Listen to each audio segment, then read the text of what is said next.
What I'm looking for in a bank is one that's looking out for me, like NBT. I want a relationship and a team that supports me in my dreams. And when life gets challenging, I need a bank that's focused on what matters. Not to mention one that's been top rated by Forbes in trust, customer service, financial advice, and more. That's why when it comes to meeting my banking needs, it's always NBT. Learn more at nbtbank.com. Member FDIC, Equal Housing Lender. Welcome and thanks for tuning in. This is Tom Hickey from 2020 Media, and you are listening to NBT Bank's On the Scene podcast, reaching over 250,000 readers of the Jewish Ledger, WeHa.com, and West Hartford Magazine, live 24/7, 365. Today we are joined by Dr. M. Stephen Miller, who we're going to refer to as Steve during the podcast. But before we say hello to him, I wanted to say hi to Bob, my co-host, and let him say a few words. Hi, Bob. Hey, Tom. How are you doing today? Great. And thank you. And Tom Hickey, along with myself, Koshik Makati, and Ronnie Newton is a founder and owner of WeHa.com. Tom brings to West Hartford the Connecticut Jewish Ledger, West Hartford Magazine, which is West Hartford's original lifestyle magazine, the various tastes of West Hartford, the best of West Hartford, which last fall we celebrated its 10th anniversary, and a number of fun events around the year. Our podcast is assembled and posted by the Modern Observer Group of Middletown, Connecticut. And today our guest is, as Thomas said, Steve Miller, who is the guest curator at New Britain Museum of American Art. Good morning, Steve. Good morning to you. So my first question I have for you today, and this would start off is two things. One is, who are the Shakers? And because a lot of people who are in our audience may not know who they were. And how did you become interested in their lives? Okay. Well, I like hearing you say who are the Shakers rather than who were, since there are still Shakers around. Are there really? Yeah, their demise has been forecast for almost 100 years now. But we still have one living community in Maine, Sabathay Lake, Maine, with just a handful of Shakers still remaining. The Shakers came to America, actually to New York colony in 1774. And so this past summer, we celebrated the 250th year of their being in America. On August 6th, 1774 is when they landed in New York colony. And how did I get interested? It was almost an accidental sort of thing. My wife and I were in the Berkshires looking for a place for lunch on a rainy Sunday, too rainy to go to Tanglewood. And my wife said, there's this place I heard of when I was a camp counselor up in this area, Hancock Shaker Village. And I said, well, as long as we can get lunch there, let's go. And we did. And there was a signboard outside of the cafe, and it said, tours today at 1:30. And my wife said, wouldn't that be fun while we're here to take a tour? And I said, boring. Or we can go home and retrieve our kids we had left our children with their grandparents. And I said, well, maybe a tour wouldn't be such a bad idea. And we took a tour. It ended up being about 2 hours long. And something happened to me that day, Tom and Bob. And it's hard still. Now it's 48 years later. It's hard to articulate quite what it was, but it just changed my life. I saw people who lived in a way that I never imagined people could live, where all the elements in their lives seemed to fit together, almost like a big Lego set, where all the pieces kind of fit in. And so what they ate fit in with where they lived, and what they wore fit in with where they worked. And it all was all part of a gestalt, of one unified piece. And so I wanted to learn more about them, and I started reading about them over the next year. There weren't that many books back then. This is in the 1970s. And a year later, in the Hartford Courant, actually, there was, when they used to have a weekend edition that was published on Thursdays on what was happening over the weekend, there's a little, maybe a 2-inch column about this weekend. There will be an exhibition and sale of Shaker artifacts at this gallery in upstate New York. I said to my wife, let's go up there. We can leave the kids again with their grandparents, have a pool. And so you could drop our kids into the pool at 10 o'clock in the morning and pull out two big prunes at 4 o'clock in the afternoon. And so we went up there, and we were the only ones there. And they allowed us to touch things. Of course, you couldn't do that in the museum. And we ended up leaving there with two Shaker pieces. One is a work table that we still have probably from New Lebanon, probably 1830s, 40s. And the other was a paper label, a strip of paper that would wrap around a can that was sold for string beans. And that one paper label ultimately led to the largest collection of Shaker printed material that's ever been assembled. It's now all been located at a college in upstate New York, but somewhere between 14 and 15,000 individual pieces, plus that one label that we started with. And the table has morphed into, I don't know, some 400 other artifacts that we keep in the house or put out on exhibits. So and Steve, this may not be a fair analogy, but for just for our listeners, sake, would you say that their lifestyle was similar to Amish people that people might be familiar with or more familiar with? I would say they are the polar opposites of Amish. Really? With whom they're often confused. The Shakers have always been very progressive. The Amish, particularly if we're talking about old order Amish, that's still use horse and buggy and no electricity, no power, anything, are the other end of the spectrum. So the Shakers, for example, when electrification became available, they were the first to have electricity in their oh wow. Their building. Okay. Yeah. Okay. So then maybe a better reference, especially this might be a little too West Hartford centric, or whatever, but on Quaker Lane, there's a Quaker church, right. that is there. Actually, it's not a meeting house. Yeah. So are they affiliated? Is that the same? They are not. They were called okay. early on Shaking Quakers because they were. Quakers. This is in England, and the Church of England dominated. Well, those who joined the Shaker sect, like those who joined the Quakers, were in opposition to church doctrine. They were seen as peculiar, as they were even the Shakers. Now we're talking about were disruptive in many ways, and would go into church services and say, "No, you have it all wrong. This is not the teaching. These are not the teachings of Jesus." And the Shakers and the Quakers share certain commonalities. So they both are pacifists, which in England at that time was constantly at war with either Spain or France. That was anathema. But also they believed that one could relate to God directly without going through a formal ritual professional priesthood. That was also anathema. So so they share those qualities with the Quakers, but other than that, no. All right. So So thank you for the 101 lesson 101 on the Shakers. Right there you go. Yeah, definitely true.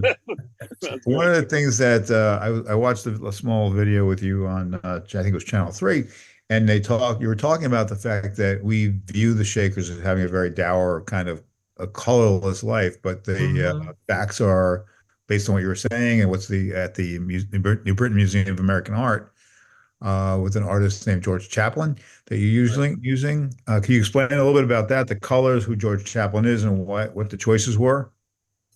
Big question. Okay. Part of my mission in life has been to dissuade people from the idea of the Shakers as being black and white, severe, dour. There's a great deal of joy in Shaker living, past, present. The joy is in music, the joy is in dance, the joy is in communal love among the brothers and the sisters. And again, the Shakers are celibate. That's always been a flashpoint for the Shakers. And they say, oh, well, I mean, of course they're disappearing. if they're celibate, and they're not making little shakers, how can they continue? Well, they've been around for 250 years, and there aren't any 250-year-old shakers. So there's got to be a little bit more to that answer. And it's because the Shakers have always taken in converts. And I feel that one of the joys in Shaker life that I can latch onto is color. The Shakers have always loved color, surrounded themselves with color, developed their own dyes, their own paint formulas, and surrounded their rooms, their clothing, their lives with color. And so that's a main theme. And how does that tie in with George Chaplin? George Chaplin had no idea who the Shakers were. I've been in touch with George Chaplin, and he thought it was kind of a strange pairing, but it's really all about color, the value of color itself. And as I write in the introduction, if I can just quickly read from this is a catalog that I did for this exhibit, 80-page full color catalog. That sharing the gallery are the paintings of artist George Chaplin.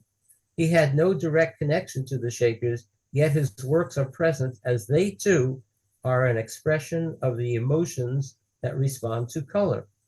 There is no narrative in Chaplin's works.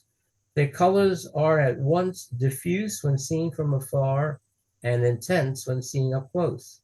There is indeed a conversation here, a shared conviction that color is not only a journey to somewhere, but is in itself a worthy, fulfilling, and thrilling destination. So it's about color, and I think if you see the gallery itself, you can understand what I'm saying. Then you'll see furniture and you'll see George Chaplin's painting, and there's just this burst of joy. So one of the things I think we neglected early in our podcast is because Tom and I are not professional podcasters. We should mention that there's a show at the New Britain Museum of American Art from this February through this October with Shaker Furniture, as well as the paintings of George Chaplin. And you've put them together in a space that allows the person to see both the colors that you're talking about, the intensity and the muted aspects of it, depending on where you stand, and the actual images themselves and the actual furniture itself. So again, the Britain Museum of American Art from February 2025 to October 2025, we can see the exhibit you've put together.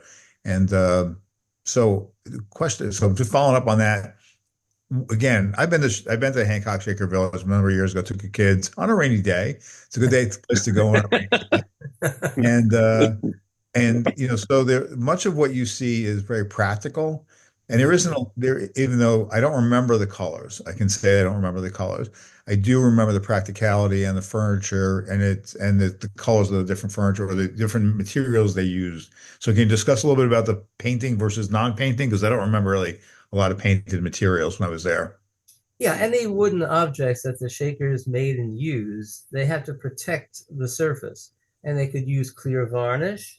They could use paint, and more often than not, they used paint. Now, over the years, now we're talking about 200 years.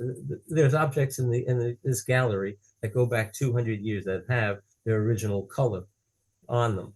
But over the years, a lot of paint has been removed. We went through the Wallace nutting period when everything was covered with white kitchen enamel because people figured, oh, if it's old and it's colonial, it's got to look white.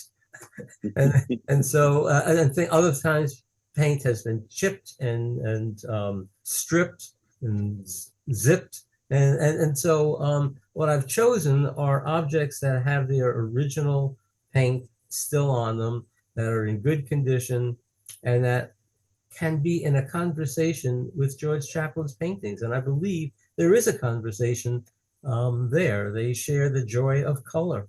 And again, the Shakers surrounded themselves with color because it's a joyful existence. Being a Shaker was hard work. Shakers were basically farmers, and they worked 6 days a week from sunup or before to sundown. So it was hard life, but it was one that they chose.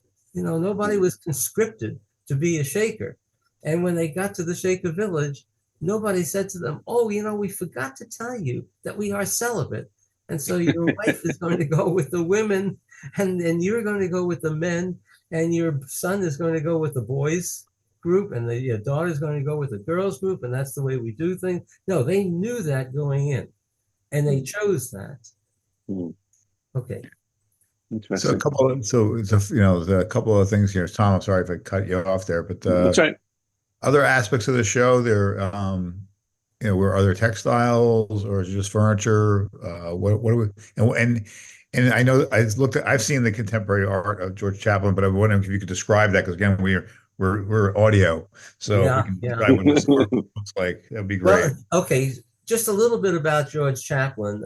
His style developed when he was a student at Yale University under Joseph Albers. Joseph Albers came to the United States from the Bauhaus when the Nazis closed the Bauhaus, and Albers saw the handwriting on the wall and said, no, we have to get out of here. And he came to the United States. He ended up at Yale. George Chaplin, after World War II, was using veteran benefits, was a student at Yale under George. And George was interested in color for its own sake, and could, instead of representing something, color in itself is an end. And so the way George has worked is he never uses brushes. Okay, that's important. You mentioned brush in George's presence, he'll throw you out of the house. So he uses palette knife and mostly oil on canvas. Oil, palette knife on canvas. He does do some pastel on board, and there's one of those in the show. But the other 7 paintings that are in the show are all oil on canvas. And he puts down color, and he starts working from the center out. And then although he says he works from the out in, somehow it's hard for me to imagine that when you see the paintings, and having done a little bit of painting myself, it makes more sense. And so he just works with various color tonalities to get an effect. And he says he never quite knows where he's going to go with it when he starts. He starts with a base color, and then he puts something else there and works that in. And it's unfortunate that we are only audio because his paintings are all video, and they're all. I mean, it's a sensory experience that from sight. And that's why people have to go to the show. That's why people have to go. Absolutely, I was just going to go to the show. You gotta go. That's it. There's no two ways about it. And as you say, the show will be up through the middle of October, and so these paintings. Again, I keep coming back to the fact that there's a conversation there. I think it's not one-to-one. So we do have some blue artifacts, and above that we have one of George's blue paintings. But and so that's an obvious reference. But sometimes it'll be a bright yellow next to a red sewing desk, for example, piece of furniture. And it just seems to be a natural flow there. Yeah. And Steve, did you match or pair the wood? That's my job. Okay, great. Place everything, Okay, select beautiful. all the objects, select all the paintings, figure out exactly where everything goes, set it up, do the wall colors, the texts, and all of that. That's excellent. My job. Yeah. Beautiful. So out of everything that you paired and set up, is there a favorite? Or is that like asking who your favorite child is? Yeah, that's what it is. Yeah, I don't know that there's a favorite. One thing that I try to do is, and I do this for this is my 11th exhibit, I believe, that I've done at the Britten Museum. And each one is very different from each other one. So there's nothing quite like this that I've done before. And I've always tried to include textiles because, again, the Shakers loved color, and the obvious place for them to express it was in their clothing. And so every Shaker sister had 1 or 2 woven silk scarves that they wore to Sunday meeting. And they're all in brilliant colors. And so I have an herb drying rack with 6 of these silk scarves on them. And I think that they are a counterpoint to just seeing a lot of wood and a lot of paint. Yeah, absolutely. there's that. So would that be a favorite? I don't know. They're all favorites, actually. Yeah, that's it. I thought Really? that's something for our listeners to look for when they go, and our No, they goal and won't our miss it. mission. They Yeah, won't and miss it. today is to get them. What is it, Bob? Till October, right? Yeah, and Yeah. if I So can add, Tom, that and Bob, that almost all the furniture pieces come from a private collection in Michigan. It's too long a story about why this young couple, not so young, this couple in Michigan were collecting these things over a period of more than 40 years. But until now, not a single one of these 35 or 34, 35 pieces has ever been outside their house. So I asked them if they would consider lending something to the Shaker Gallery. Having seen previous exhibits, they said, you come out to Michigan, Steve Miller, you point to anything you want, it's yours. Wow. And I did. In fact, I put 2 trips out there, and they were just wonderful to work with. How do you create these? How do you create exhibit that folks will be drawn to? When you're in your mind, what is it? What's the things that you do to make sure that when folks come to the museum, they're drawn into the Shaker lifestyle or to the exhibit and want to learn more? Yeah, it's a bit egocentric.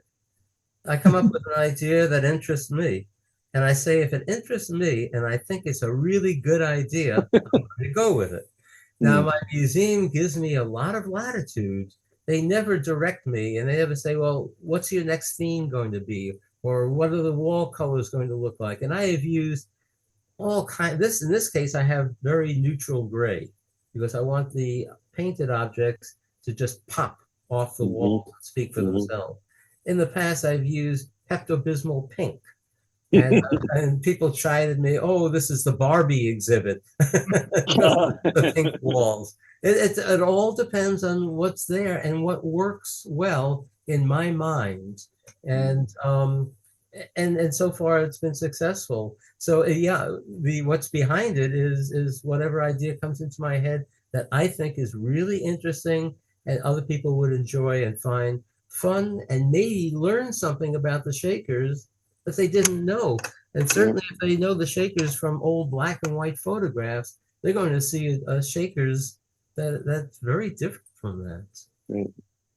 Well, let's use that as the segue to get people to head over to New Britain, to the New Britain Museum of Art, and to be able to see the exhibit between now and October. That's plenty of time. There's no excuse. Sure.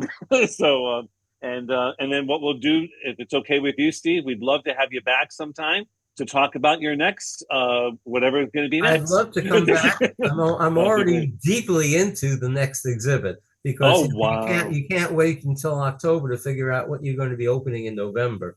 So the next one is going to be, well, we'll talk about that another time. Okay, that sounds focus on Ohio is basically, and there were 4 Shaker communities in Ohio. Okay, so so this has been a pleasure talking with you guys, and I certainly welcome people to come to the museum if they're intrigued. There's as I say, a full 80-page full color catalog available in the bookstore at the museum that details every object in the museum, in the gallery. Fantastic. Well, let's encourage everyone to get there, right, Bob? And in the meantime, we'd like to acknowledge once again and thank NBT Bank, who is our sponsor for On the Scene podcast, because without them, there would be no podcast. So we appreciate their support in working with us. So until next time, we will see you on the scene. What I'm looking for in a bank is one that's looking out for me, like NBT. I want a relationship and a team that supports me in my dreams. And when life gets challenging, I need a bank that's focused on what matters. Not to mention one that's been top rated by Forbes in trust, customer service, financial advice, and more. That's why when it comes to meeting my banking needs, it's always NBT. Learn more at nbtbank.com. Member FDIC, Equal Housing Lender.